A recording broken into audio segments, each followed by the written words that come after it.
73.5 of your worksheet for current of electricity. I'll go through that question with you. Okay, and so November 19 P21. Okay. Okay. Define electric potential difference. This is November 19 P21. So I'll breeze through the question. Potential difference here is just simply going to be work done per unit charge. Okay, right? Oh, sorry, not work done per unit charge. You follow the definition that you have learned in the notes. Okay, is the question. Okay, all right. Generally, you also here. We're starting in page 73 of the worksheet for current electricity. Okay, so here define what is potential difference. You just take back the definition that you have from your notes. It is actually energy converted from electrical to other forms per unit charge. Okay, this one is all right. Even if you don't write this one and you go and write the answer as work done per unit charge, this is also correct because the definition in terms of the equation for potential difference was this one, right? Work done per unit charge. So specifically for potential difference under the current electricity chapter I mentioned to you, it is specific in terms of the energy conversion. It will be from electrical to other forms. Okay, but more general one is just work done per unit charge. Okay, so this one is all right. Okay, then if you look at the bottom part of the question, they tell you the variations with potential difference V of the current I in a semiconductor diode is as shown in this diagram here. Use the figure to describe qualitatively the variation of the resistance of the diode as V increases from 0 to 1. Okay, so here the question actually specifically mentioned to you to describe qualitatively. Okay, there will be two terms usually that you will see. You might see the term quantitatively or qualitatively. So quantitatively, this one you will need to do calculation and you will need to show values. Okay, I think I spelled quantitatively wrong.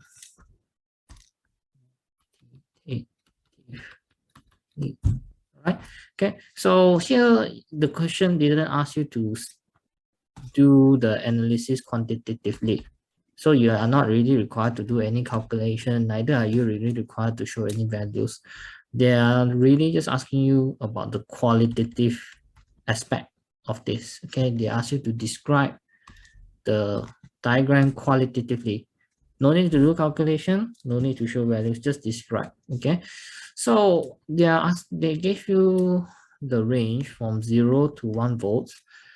Now, if you watch the lessons before this, I mentioned to you before that when it comes to finding the resistance from a IV graph or VI graph,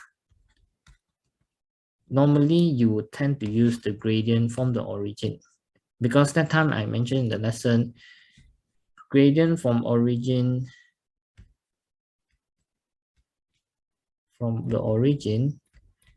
is actually equal to the ratio of V to I in terms of magnitude.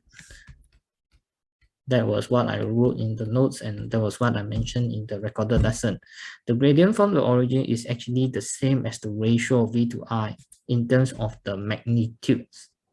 Okay, but definition wise, when you're asked to describe the resistance in your exam questions, do not ever mention gradient from origin, because this is not an official way of evaluating resistance. Okay, the official way of evaluating resistance is to look at ratio of the V to I. Okay, so just bear that in mind. Okay, now, so here gradient from origin for this particular graph. Okay, once you suddenly zoom out. All right. Okay, so gradient from origin for this particular graph is actually I to V. Okay, it's I to V. It's actually going to be equivalent to the reciprocal of your resistance. So here, if your gradient increase, your resistance ought to be dropping. Yep. Yeah, no worry, Anchi. Yeah, notice that you suddenly join back in again. All right. Okay, so here the gradient is increasing, your resistance ought to be decreasing. Okay, so when you look at this graph, your graph can be divided into two specific portions. This one here and this one here. Section 1 and section 2. Now, if you're talking about section 1 and section 2, for section 1, if say your gradient is 0, your resistance is going to be infinite. Sorry, your gradient is 0 because you look like this one is horizontal line, right? So the gradient is actually 0. So gradient is 0, resistance ought to be infinite. You actually have learned this before in maths. If let's just say I tell you y is equals to 1 over x, if x is 0, then y is infinite. Or if x is infinite, then y is 0. Okay, something like this you have learned in maths before. You can actually kind of apply it here. All right. So for voltages less than 0.25 volt, the resistance is actually infinite. Okay, but another way to actually evaluate this also could just be this now, without even looking at these little things that you have here. You can actually see that your current here is 0 throughout. Your I is 0 throughout. So the only way your current can be 0 is if resistance is infinite. Okay, which would make sense. If your resistance is infinite, no current can ever flow, so it should be 0. So that's another way to evaluate that same thing. Okay, the resistance is infinite as current is 0. Okay, this one is another way of doing this. Then after that, you look at section 2. If I use the method of evaluating the gradient, so what can I say about the gradient here? Okay, so you can try to draw a few points just to see how the gradient changes. Draw the gradient from the origin like this. You will notice that for section 2, for section 2 itself, the gradient from the origin is actually increasing. Therefore, resistance ought to drop. So you could say that for voltages more than 0.25 volts, the resistance is actually decreasing as V increases. Okay, so this one you can see from here. Okay, so this one is by you using your gradient to kind of evaluate whether how the resistance is going to change. Okay, then after that, you move on to the next page. Okay, so this one has a bit to do with Kirchhoff's law already. Okay, now the diode in B is part of a circuit as shown. The cell EMF 2 volts and negligible internal resistance is connected in series with diode and resistors X and Y. Resistance of Y is 60 ohm. The current in the cell is 15 milliamps. Use the figure to determine the resistance of the diode. Okay, so this one, without needing to do so many things, you should be able to do this one. Kirchhoff's first law tells you that current will only split out at the junction. If there's no junction, it doesn't tend to, Kirchhoff's first law tells you that the sum of current into a junction is equal to the sum of current out of the same junction. Okay, so this implies to you if you have a junction, current will split up. But when you look at this current circuit right now, there's actually no junction whatsoever. There's no junction for your current to split up. So the question already tell you that this one is 15 milliamps. It will be 15 milliamps through this one, 15 milliamps through the resistor Y, and also 15 milliamps through your diode. Okay. So here, the question already gave you a diagram before this that tells you the variation of your voltage with current. So what you're supposed to do is that you want to find out what is the voltage across your diode. At 15 milliamps, your voltage is 0.75. Okay, this is what you're supposed to be able to see from that. Okay, so when I 15 milliamps, voltage is 0.75, resistance is the ratio of PD to current. You can easily just sub those values in and you get your answer as 50 ohms. This is how you will do this question. Okay, so this one is you need to look at the graph in order to be able to do this. And then after that, they ask you to calculate the resistance of X, which is this one. Okay, this one you need to use Kirchhoff's second law in order to do. Kirchhoff's second law tells you this one, right? Sum of EMF is equals to sum of PD. This is the K2 law. All right. So this one is your EMF E. This one here is Vx. This one here is Vy. This one here is just V lah, V of your diode lah. All right. So Kirchhoff's second law tells you that the sum of EMF is equals to the sum of the PD. So E is Vx. E is equals to Vx plus Vy plus V. And because the same current is flowing through each of them, you can actually work out E equals to I times Rx plus Ry plus R. Okay, this one, if I rewrite this for you, this one will actually be IRx, IRy, and this is just IR. Okay, so you know all the corresponding values already for the diode and the resistor Y. You know the value of the resistance for diode and resistor Y, and you also know the value of the current, and you also know the EMF. So it's really just a matter of subbing in the values and getting in the answer. So you get this. Okay. So eventually you get Rx as equal to 23.3 ohm. Okay, so this one is simple application of Kirchhoff's second law. All right. So that part is okay. Now, next part, find out the ratio of power dissipated in resistor Y and the total power produced by the cell. Okay.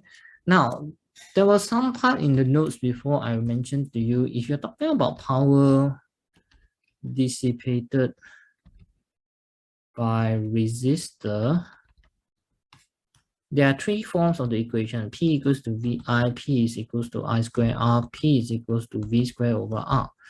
But if it is just power generated by cell or battery, you really only have one equation. P is equals to EI. Okay, so here power dissipated by resistor Y to total power produced by cell. Total power produced by cell is just going to be EI, and then power dissipated by resistor Y, you can actually use I square R. So sub in the value of the current, change to ampere, square it, times resistance, divide by EMF, times with the current again. Then you get the ratio is 0.45. Actually, here you also could, yeah. So just sum in the values, you get the answer. All right.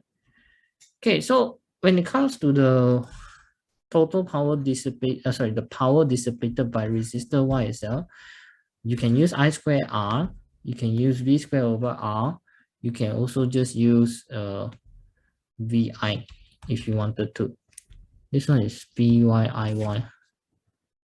Okay, so it doesn't matter which one you use, you will still be able to get the answer, right? So this one is a simple exercise in how to find your DC and how to find those values that they want.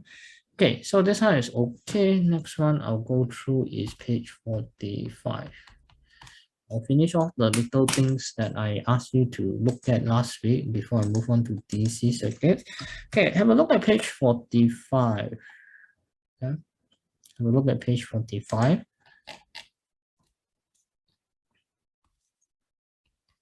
Page 45. Okay, so November 2017 P21. November 2017 P21. Question 7, this one ought to be, I think, the last page.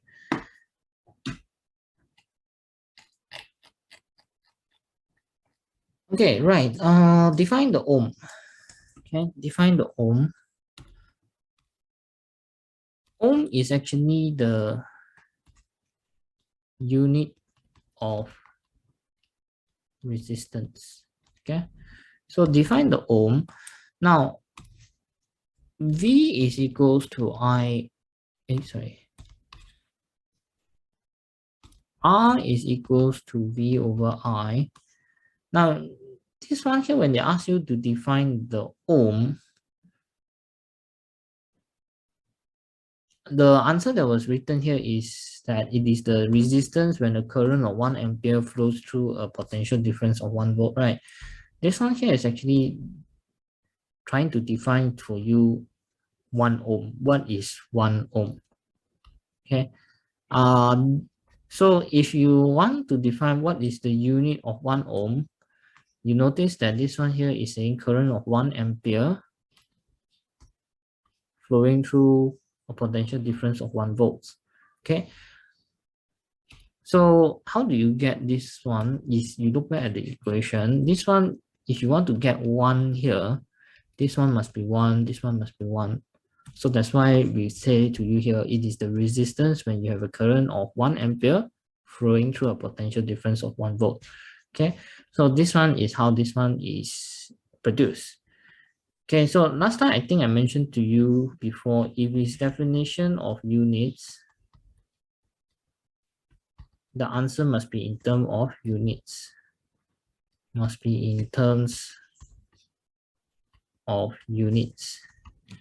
If you are talking about definition of physical quantity, like let's just say define resistance now, okay, your answer must be in terms of physical quantity. Okay, so a good example of this would be your current question. If let's just say I ask you to define ohm, ohm is just going to be volt per ampere. All right. There's another answer to this question where you say that ohm is actually volt per ampere, because this one here you see that this one is ohm, right? This one resistance is ohm, PD is volts, current is ampere. So you could also have defined volt, ohm is volt per ampere. So here you see this one is unit, this volt is unit, ampere is also unit. Even if you look at the definition that I wrote here, it's also unit 1 ampere, unit 1 volt. Okay, so just bear this in mind. When it comes to definitions of unit, please make sure everything is in terms of units. On the other hand, if it's definition of physical quantity, please make sure that your answers are in terms of physical quantity. So if I tell you define ohm is volt per ampere, but what if I ask you to define the physical quantity? Define resistance. So if they ask you to define resistance, then the answer is just ratio of PD to current. All right.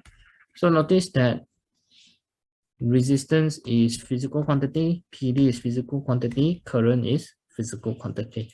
Okay, so please define your things accordingly. Okay, and last thing I want to mention is that this particular answer that I wrote in pencil here in the notes, in the book solutions, this one here, this one actually is more applicable for A2, more applicable to use in A2. AS, you use this one is a bit overkill. You notice it's very long, right, in terms of the definition. When you go and compare it with this one is much shorter. So I'll prefer that you use this one instead. The one that is just written here, which is very long, covering 2 lines, this one is actually something you will do often in A2. Okay, so this one I won't suggest you use this one. I suggest you use the one at the top. Okay, but it's good to explain a bit on this also.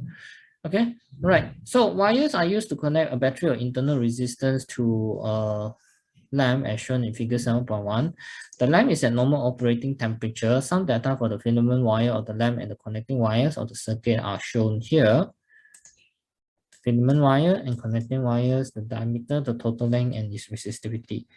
Show that the resistance of the filament wire to the total resistance of the connecting wires is equal to 1,000. Okay, so this one you see got mention of length, got mention of resistivity. You know you are not going to be using R equals to V over I. You know you're going to be using R equals to rho L over A. This is usually how you see whether you need to use or not. The moment you see mention of length as well as resistivity, for sure you're going to use this equation. All right. So what can you do from here? You can actually just simplify this. They want the ratio. The only thing that is constant here is pi over 4. Resistivity changes, length changes, diameter changes. We cannot simply cancel them all. So I could say that R is proportional to rho L over D square. So the resistance of filament to the resistance of the wire would therefore be the resistivity and length of filament divided by resistivity and length of wire times with diameter of wire square divided by diameter of filament square. Okay, this one I think I'll probably write it out for you. Yeah, I will just shorten the thing. Rather than writing filament, I'll just write it as F. Rather than writing wire, I'll just write it as W. This one will probably be much better for you. So this one will be rho F LF over DF squared. This one will be rho wire L wire over D wire squared. So eventually you will get rho F LF rho W LW D wire square D filament square. That's how you got that. Okay. Right. Then after that, it's just really a matter of you subbing in your values. Okay. From this table here. So this one will be rho L. This one will be 0.028 rho 7L. Then your diameter of your wire to diameter of your filament. Now the common mistake here is that people always forget to square the things properly. For your diameter of your wire, it is 14D. You need to make sure you are squaring both the terms. So you are not squaring just the D, you're also squaring the 14. Okay, so remember to square that, then divide by D square, you're gonna get 1,000. Okay, so that one is okay. Right, so that one is how you do this one. Okay, so from here, if you go and move on to the next part of your question, this one they're asking you this. Use the information in 1 to explain qualitatively again. Okay, qualitatively, nothing quantitative. Qualitatively, why the power dissipated in the filament wire of the lamp is greater than the power dissipated in the connecting wires. Why is the power dissipated in the filament lamp greater than the total power dissipated in the connecting wires? So power dissipated is P equals to I square R. P is equals to V square R. P is equals to VI. Okay. So how do I know that the power of filament power dissipated in filament length is more than the power dissipated by the wire. Okay, you would have to use either one of these equations, but the most suitable one is going to be this one. Okay, right, this one is actually the most suitable one, because I can tell you this one, P is equals to I square R. If you look at your circuit right now,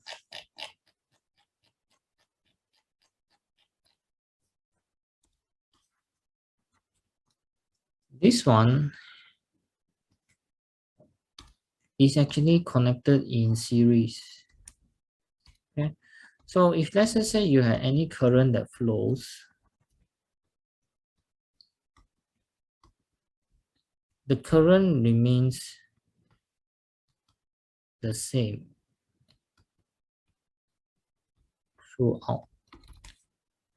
Okay, so it will be better to use this one, because you only need to consider one change only, because you see, if P equals to I square R, I is constant,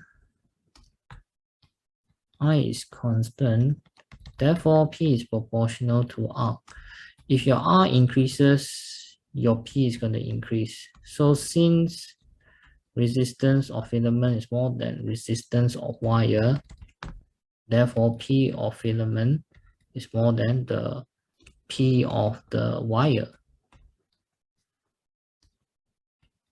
That is the most straightforward conclusion you can get here by looking at the equation. Okay, same current flows through connecting wires, the connecting and filament wires. Since P is I square R, power is dissipated in the filament is greater because it has greater resistance. Okay, so that's was what we can say. Now, why is it that I don't really want to bother about the other two equations? Why is it that I don't really want to bother about this one as well as this one? It's really because of this only. Oh, wait, let me just rewrite this.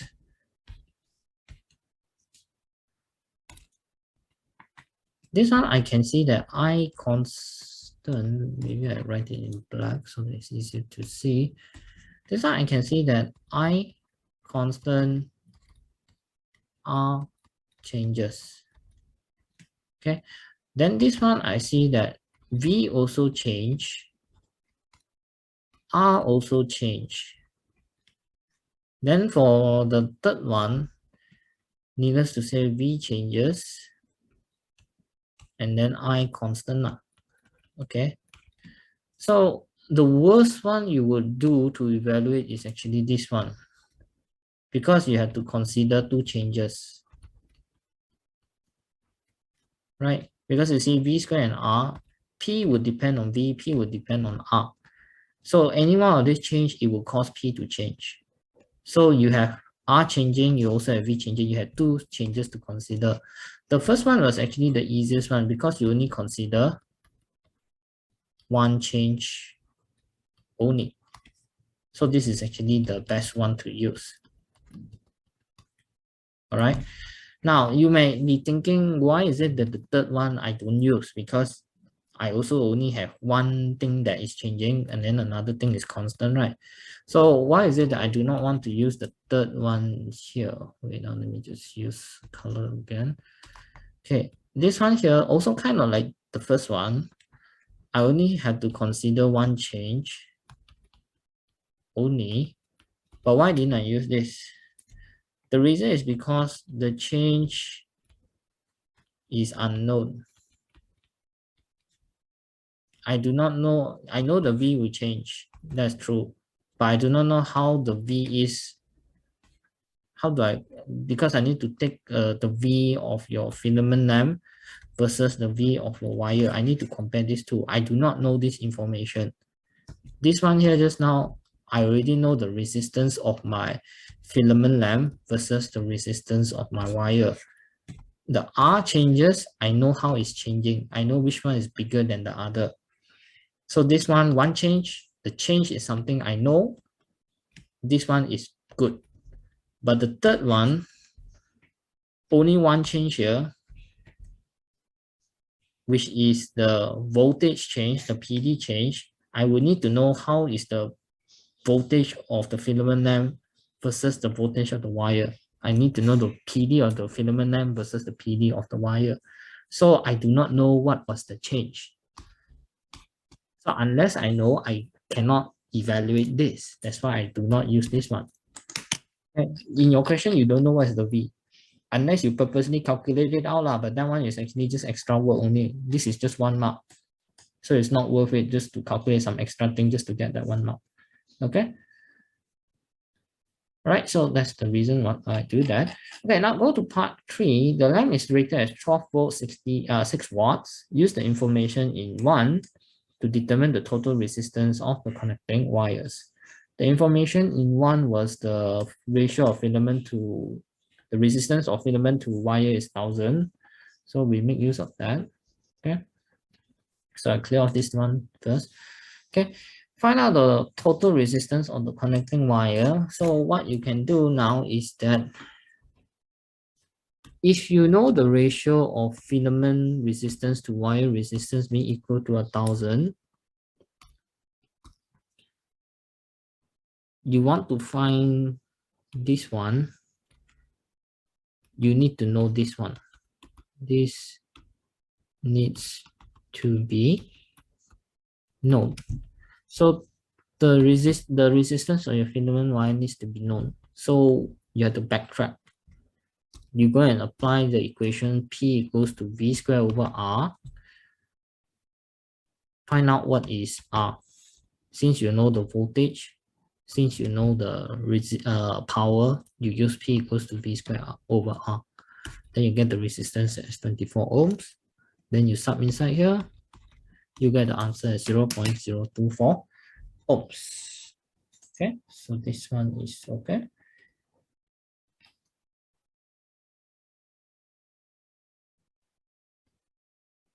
There again could be another more tedious way of doing this now, which is the one that is shown on the right. You go and use P equals to VI for lamp, you substitute the value of power and voltage, you get the current, and then after that you use another form of the power equation again, P equals to I squared R, power is 6, current is 0.5 square, then eventually you get R equals to 24. This one is actually more tedious. Okay, so again, you can, but just not advisable. All right. Okay, so this one is okay. Then I move on to the last one. Okay, the diameter of the connecting wires is decreased. All right, the total length of the connecting wires and resistivity of the metal of the connecting wires remain the same. Okay, so state and explain the change, if any, that occurs to the resistance of the filament lamp. Okay.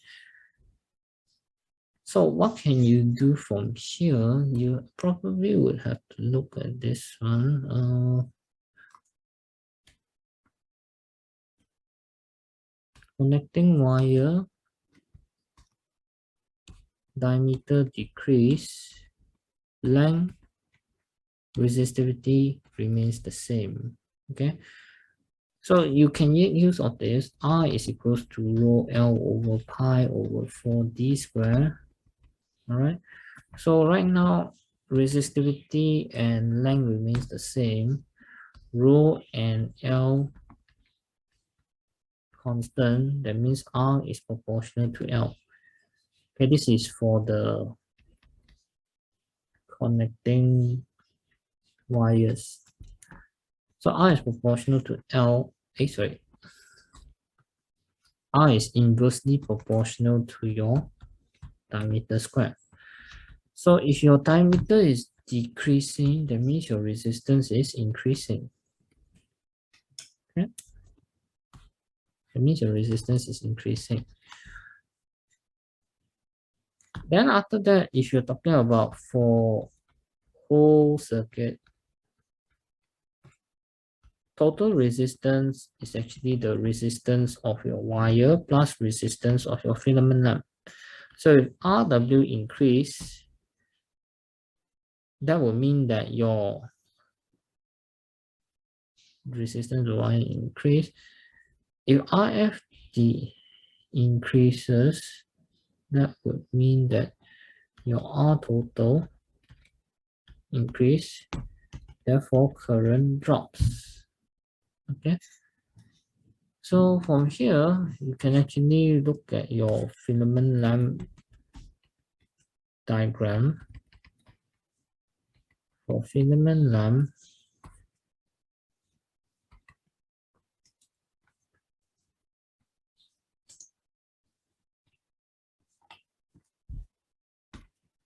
if I tell you that this is your graph of voltage versus current, the one that comes to mind is this one, right? Okay. So notice that this one here, if your I increase, your resistance should increase. This one is specific for filament lamp. Because if you look at this one here, this is the graph for your filament lamp, VI graph for your filament lamp. The gradient from origin is actually equals to V over I. It will be numerically equal to your resistance. So your gradient increase, your resistance would increase. So here you can see that when your current is increasing, your current through your filament lamp is increasing, your resistance will increase. But on the other hand, if your current is decreasing, your resistance would actually decrease. So therefore, the resistance of your filament lamp decreases. Okay. So this is one answer here. Okay, this is one choice of answer. Diameter of connecting wire decrease, resistance of wire increase. This causes the current flowing in the circuit to decrease because you're basing it based on this. All right. But then after that, from here, you look at this diagram, you say that the resistance of filament and of the wire, the resistance of the filament wire would decrease. Okay. So this is what you have. Okay, so this one, you look at this one, you might start to wonder right now. Okay, this one is something that people may start to wonder if they go and ponder a bit more. You do know that the resistance of the wire increases, that's correct. But at the same time, the resistance of the filament wire is decreasing. So how can I just come to the conclusion that the total resistance was decreasing in the first place? Sorry, how can I come to the conclusion that the total resistance was increasing in the first place? Because you see the resistance of the wire and filament lamp are actually opposing each other right now. How did I even come to the conclusion that the resistance of my circuit was actually increasing as a whole? Okay, so this one is something that some people can ponder about. So here, what I can probably try to do for you here is this. Okay, so this one here, if you look at this, if you look at the question this way, this answer here may not really seem like a good answer. It may not really seem sensible. So there's actually another more sensible answer. This one will have to make use of what you know from Kirchhoff's second law. Okay, the blue color answer here. So I just let you guys look at this one first. Okay, the first point was resistance of the connecting wire increases. This one you know. That is based on this one. Okay, this is based on the first point here. This one is the first point. Okay, then another one, I tell you that the potential difference across the lamp or the filament wire decreases. Okay, how on earth do you know this? This one is actually much easier to see. This one actually makes more sense to people. This one is actually from Kirchhoff's second law. which you hopefully have seen the video before this. Okay, what we mean by that is, you see, if I were to draw you a representation of the diagram, the circuit from before, this one was your filament wire, the circuit with filament wire, with the filament lamp, with the connect and the connecting wires. Okay, so this is your connecting wire, and then this one is your filament lamp. Okay, so say for example, right now I tell you that this has PD of 12 volts. Okay, your filament lamp has a certain resistance, your connecting wire has a certain resistance, so your PD would actually be split up across the connecting wire as well as your filament lamp. Okay, so I could say that maybe your filament wire has 8 volts, your connecting wires across here and across here take out 2 volts each. Okay, takes out 2 volts each. This one is still following Kirchhoff's second law, because you see sum of EMF is equals to sum of PD. All right. So if I were to somehow decrease the diameter of my wire so that the resistance increases, what will actually happen is this. Let me just redraw it. You get this one. Okay. So what you could say here is that now I still have the same EMF as before, but what happens to my circuit now, the PD across it? So if you look at this one, and this one, now between these two cases, you could still say that the same current is flowing through the wire and the filament lamp. Okay, maybe I can tell you that this one is 2 ampere flowing through. The same 2 ampere flows through the wire as well as filament lamp. But then after that, once I go and change the resistance, then after that the current changes. Let's just say I do not know what is the current I. It could be bigger, it could be larger. So doesn't matter what is the value of the current right now. I do know that it will be the same current flowing through the connecting wire as well as the filament lamp. So here, the point I just want to make here is that before you make the change, it is the same current flowing through the connecting wire and filament lamp. After you make the change, it is also the same current flowing through the wire and filament lamp. Okay, so they're experiencing the same current. Okay, like if I give you some values, if say maybe your current is 1.5 amps, this one will be 1.5 amps through the wire, 1.5 amps through the filament lamp. Okay, the gist is that filament lamp and wires, connecting wires still have the same current. Okay, so it's from here that I can start to make some sort of relation. If I tell you for connecting wire, V is IR, I is constant, so V is proportional to R. Okay, same current is flowing through both cases for the connecting wire. I'm talking about the before and after case. V is proportional to R. If R increase, V increase. So what I can come to a conclusion here is this. The resistance of wire increase. Okay, this one is all in the way. I can say that the resistance of wire has increased now. The voltage across the wire has increased. Okay, so the voltage across the wire has now increased. If before this one was 3 volts, this one was, this one is 2 volts, this one is 2 volts. It could be that maybe this one has now become 3 volts. This one has also become 3 volts. But again, you still need to obey Kirchhoff's second law, which tells you that the sum of PD is equals to the sum of EMF.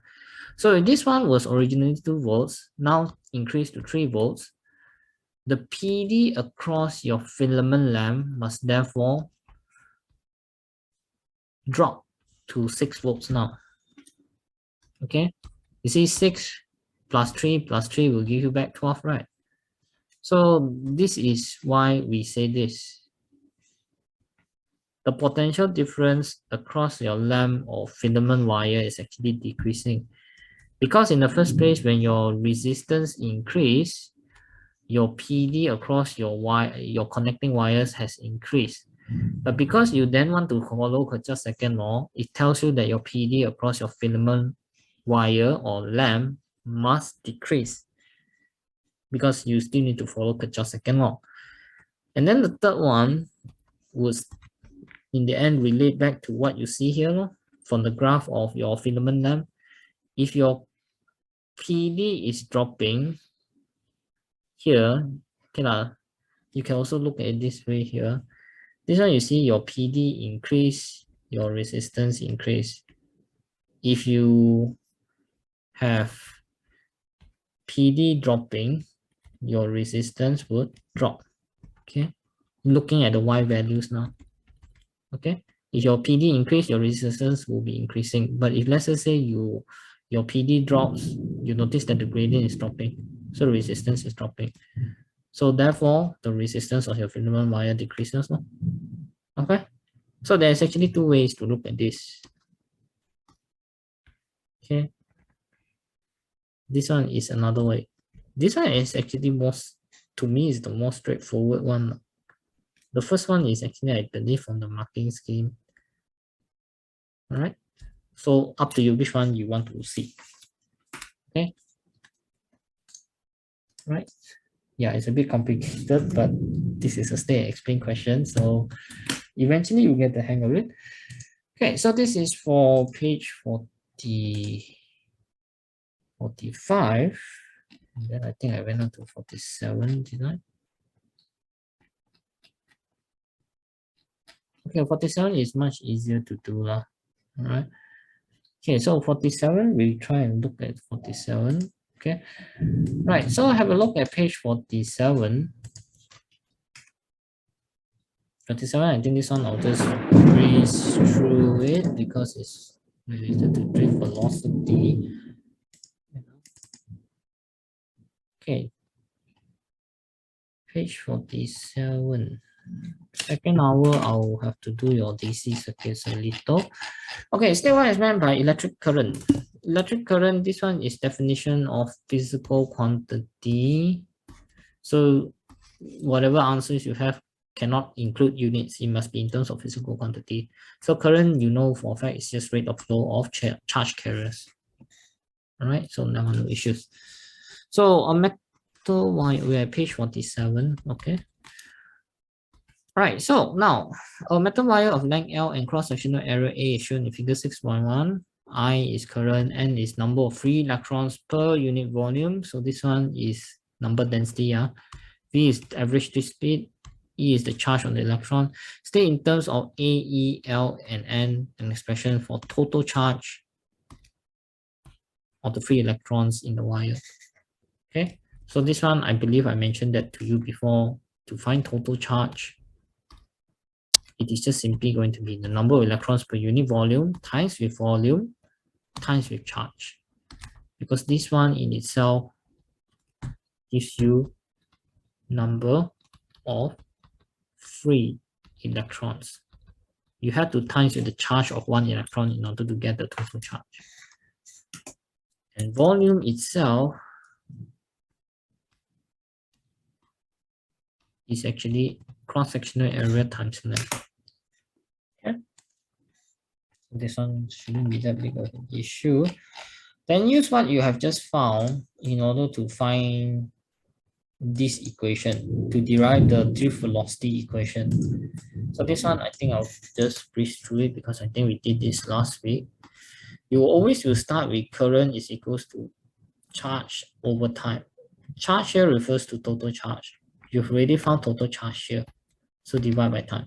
So you rearrange it NA L over T times E, given that speed is distance over time, you're going to get this. I is equals to NA VE. Okay, so this one no issues here. All right, so I'll just clear whatever you have here. Okay. Right, so this one no issue. Okay, now see, a metal wire in a circuit is damaged. The resistivity of the metal is unchanged, but the cross-sectional area of the wire is reduced over a length of 3 millimeter. The wire has diameter D at cross-section X and diameter 0.69 D at cross-section Y. The current in the wire is 0.5 amps. Okay, so determine the ratio of the drift speed for cross-section area Y and X. So this one, you by right should be able to see that this is actually kind of connected in series. The current that you have here will actually just flow straight through without branching. So same current. You'll be going through like this, 0.50 ampere. Okay, so use I equals to NAVE. A is pi over 4D squared. What is constant here? Current is constant. N is constant. And charge of electron is constant. How do I know that N is constant? Is because the question already say to you the resistivity of the wire is unchanged. Okay, so B is inversely proportional to D squared. So Vy to Vx is equals to 1 over dy squared to 1 over dx squared. So you get this. So you just sub in, you get the ratio as 2.1. Okay, so this one not that big of an issue. Okay, then after that we go to this one. The main part of the wire with cross-section X has resistance per unit length of 1.7 times 10 power 2 ohm per meter. For the damaged length of the wire, calculate the resistance per unit length. So here they ask you to look at the damaged length, the one with the reduced cross-sectional area. Okay, the main part of the wire with cross-sectional area X as this resistance. For the damaged length of the wire, calculate the resistance per unit length. Okay, so this one is your damaged length, the one with reduced cross-section. Okay, so find out the resistance per unit length then. Okay, so what you want to do is you again want to use R equals to rho L over A. You rearrange it to become rho L over equals to rho over A equals to rho pi over 4 D squared. Okay, this one gives you your resistance per unit length. Okay, this can be applied to this section, the undamaged portion, as well as this portion, the damaged portion. Okay, they actually gave you the resistance per unit length for the undamaged portion at 1.7 times 10 power 2. Okay, so when you do this one, you want to get the ratio. Again, same thing now. You would have to kind of see what is the same now for both of those sections, for both of those cases. All right, you can actually still say that rho is constant because it's still the same wire. All right, so in your case here, you can actually say R over L is inversely proportional to 1 over D squared. Okay, but here I put it as error. Did I have the error before this? Wait now.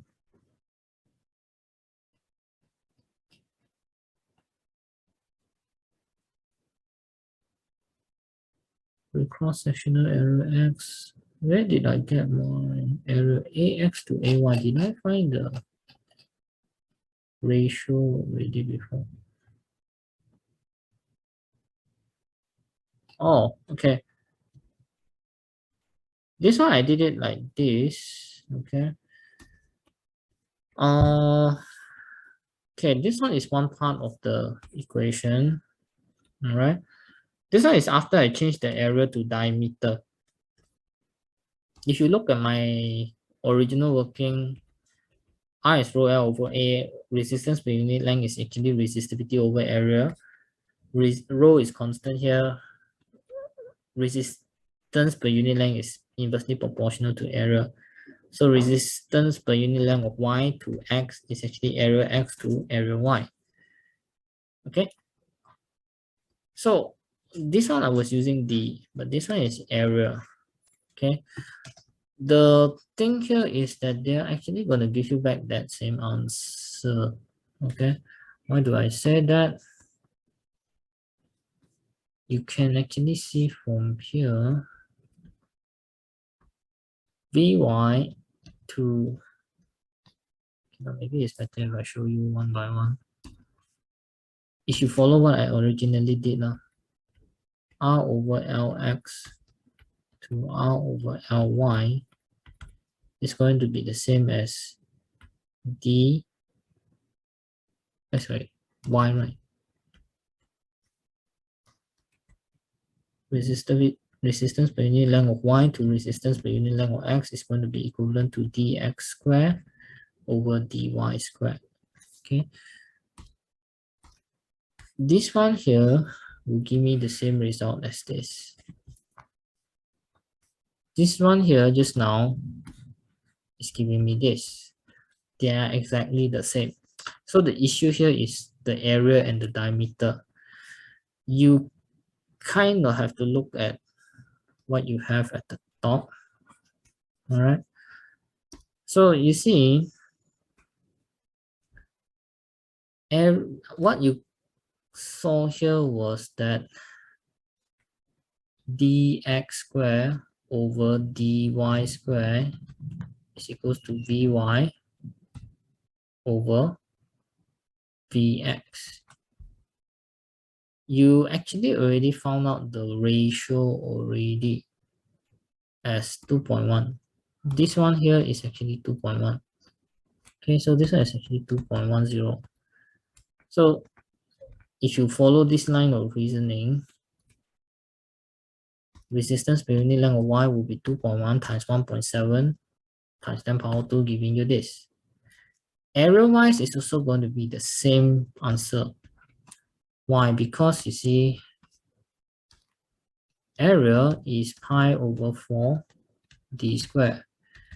So area is proportional to d squared. If you were to tell me area x to area y is the same as dx squared over dy squared, which is actually this one in itself. Okay, which will again be 2.1. Right? So it won't matter which one you're trying to use. You use a cross-sectional area or you use diameter, you're still going to come back to the same conclusion, is 2.1, because you already did this from the top. Okay? Yeah, it's a bit complicated, but you get the hang of it. All right. Current electricity and DC circuits, you will notice has a lot to do with ratios. If you are not good with ratios, you might find this chapter to be a bit difficult. Okay, right, so this one is okay. The last part is the one at the bottom. I'll finish this off before I give you a short break. Okay, right, so find out the power dissipated in the damage length of the wire. This one, they already mentioned this for the damage length of the wire. So for the damage length of the wire, to find the power dissipated, you could actually use P equals to I square R. So let me just clear off everything here. You could actually just use P equals to I square R. You know the current as 0.5 amp from the beginning part of your question. You just need to know what is the resistance. So you actually can make use of what you have found here. This one is for cross sectional area Y, the damage length. So the resistance per unit length is 3.57 times 10 power minus 2. The length of your damage section is 3 times 10 power 3 meter. So multiply with the resistance per unit length, you're going to get this. Your damage length is this one, 3 millimeter. Okay. So just put that in and you should be able to get your answer as 2.68 times 10 power minus 5. Okay. So this one I don't think need to do so much. Okay, then last question. The diameter of the damage length of the wire is further decreased. Assume that the current in the wire remains constant. State and explain qualitatively again the change, if any, to the power dissipated in the damage length of the wire. Okay, so R is rho L over pi over 4D square, rho and L remain constant. R is inversely proportional to D squared. So if D drops, resistance increase. This one is what you know. This is part 1. Power dissipated by your wire is P equals to I squared R. Your I remains constant. P is proportional to R. So if I increase, power dissipated would increase. Okay. So your explanation will be this. No?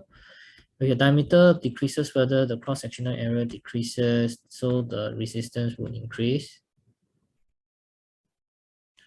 Since P is I squared R and current is constant, when resistance increases, power increases. Okay.